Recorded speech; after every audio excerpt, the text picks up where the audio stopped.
Very good. Now stay there. Yes. Yes? Confident. Yeah. Let's do it once more. And then we want the story to begin. The telling of a story. That's all what we're doing, isn't it? We're telling very, very important stories. And if I can get a performer in the wings wanting to come on and tell this story, then it's going to be riveting. Rather than coming on thinking, oh my God, where am I? Is my voice all right?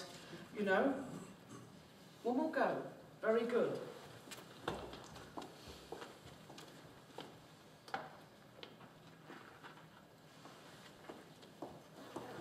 Stay present, stay fantastic.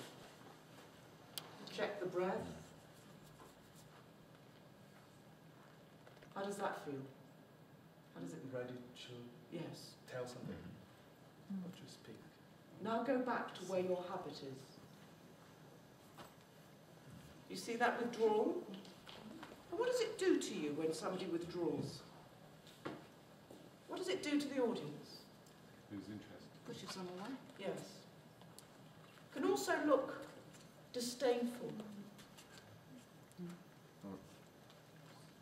I'm going to just talk. It changes depending on what you're doing, The role. and what you're Yes. singing, isn't it? It does change. Sometimes if it's something, so you come into it. Sometimes you just need. It feels like I just need to come here, stay here, and sing. Is it right or Yes. not? Yes. What I'm interested in, and we're going to be talking a great deal about that in the acting classes, is your habit the character's habit or yours? Massive acting question. Are you doing you playing Hamlet, or are you playing Hamlet? So, what an actor's process is, all over the planet when actors work, they try to clean away their habits so that the character's habits come in. And sometimes that's why actors are cast. They're cast for their habit. And if they don't change their habit, they never change the roles they play. Now, I'm just going to do something very simple because I'm going to work with you all individually. I think you hold attention in one place in your body. I think he's in wonderful form. There's one tension that I think I can help you with. And that is, I think you get very tight in the hips. And the back of the rib cage starts to tighten. And what that does is pull you away. I think we can change it now if you want. Do you recognise that habit? Yeah, it's a bit, yeah. So sometimes after singing, you might get a tension here. Yeah, and what it's singing. Yeah. Well, it's because there's a slight tension here. And I'm going to try and change that. And as we work, I'll just try and... I'm going to try and find out each person's, what I call their primary tension. And we have a primary tension, and that, because the body and the voice is like a jigsaw puzzle, it's incredibly interconnected. One tension will create a whole series of others. I know that so many singers and actors complain all the time about shoulder tension. Shoulder tension, they're working it out, they're working it out. But if the shoulder tension doesn't start there, they can work it out forever, and it never changes. You're very free across here. So Sometimes my head is just too Well, forward, but can I show, do you mind if I show them what I'm talking about? Listen to me very carefully. If you don't want to do anything, you just tell me. I have no desire to make you more vulnerable than you want to be. Yes, but I think there's some work we can do on our own and there's some, but, so that's the agreement, okay?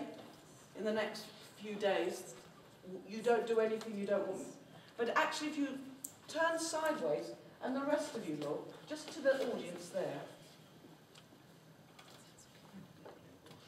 In fact, you're leaning back. The back is leaning back. And the head, do you know how much the head weighs? 15 to 20 pounds.